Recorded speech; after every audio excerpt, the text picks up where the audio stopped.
Hello everyone, and thank you for joining us on Forsaken Properties, presented by Michael C. Wells Photography in Louisville, Kentucky. Today's episode is titled Ghost Ship, where we will look at a vessel that has been forsaken for nearly 40 years. The Ghost Ship was first built in 1902 as a yacht named Silk. It was built in Wilmington, Delaware for J. Rogers Maxwell, a railroad executive. It was officially launched on April 12, 1902. It was Maxwell's private yacht for over 15 years, that is until July 3rd of 1917, when it was acquired by the U.S. Navy and officially placed in service in World War I. On August 19, 1917, it had the official name of the USS Sachem, or SP-192. It served the U.S. Navy as a patrol boat. Her mission? Sink approaching German U-boats with depth charges. She was also armed with multiple machine guns, allowing her to shoot any torpedoes that approached her from any angle. During that time, it was also loaned to investor Thomas Edison, who conducted government-funded experiments aboard the ship, but that's about all the details we have. After the end of World War I, she was returned to her new owner now, Mr. Manton B. Metcalf of New York.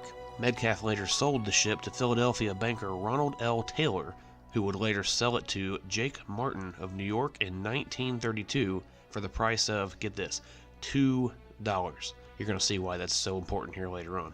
He would convert the ship from this once Navy patrol boat into a very large fishing boat, where anybody could come on and pay just a few cents or even $1 to come and fish aboard the boat, depending on where you were going to be fishing from. 10 years later, in February of 1942, the U.S. Navy approached him and, get this, gave him $65,000. $65,000.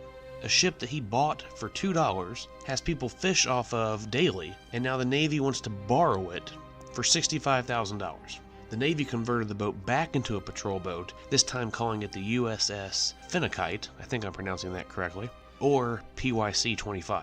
On July 1st, 1942, it was once again patrolling the waters, this time off the coast of Florida, in service in World War II. The ship was returned to Martin on December 29th of 1945. The ship was then sold by Martin to a company by the name of Circle Line of New York. It was named Sightseer, and then later renamed the Circle Line 5, or Circle Line 5. It served as a tour boat in and around New York Harbor until 1983. All the bigger and better ships of the early 1980s were taking over, and it just didn't have the appeal of the other ships. It sat for 3 years, until 1986, when the 84-year-old ship was purchased by a man named Robert Miller for $7,500.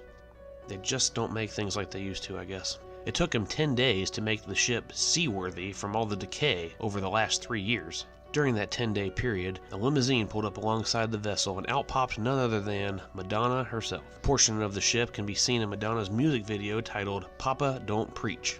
Once seaworthy, Miller steered his ship up the Hudson, through the Great Lakes, down the Mississippi, and into the Ohio River by ways of various canals and channels. Miller parked his ship in a small opening just off the Ohio River in Petersburg, Kentucky in Boone County. It would be the ship's final voyage. It has not moved since 1987. Ropes and metal cables anchored the ship to nearby trees before the ship actually just sank right into the mud. It's known today as the Ghost Ship because it arrived and then everybody just disappeared. It is said that Miller and his crew haunt the ship, guarding from anybody who tries to steal its metal and scrap it. However, none of this has been confirmed.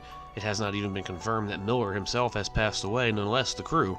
But you have to wonder, it has been sitting there for 40 years. How is a vessel 116 years old still standing strong? We may never have these answers, but today, right here, right now, she stands strong just off the Ohio River, decaying piece by piece, season after season. We would like to invite you to follow us on Twitter at Forsaken Prop, and as always, a special thanks to our sponsor Michael C. Wells Photography. For a more in-depth look and history at the vessel, and to see closer and more photographs of it, please visit michaelcwellsphotography.com.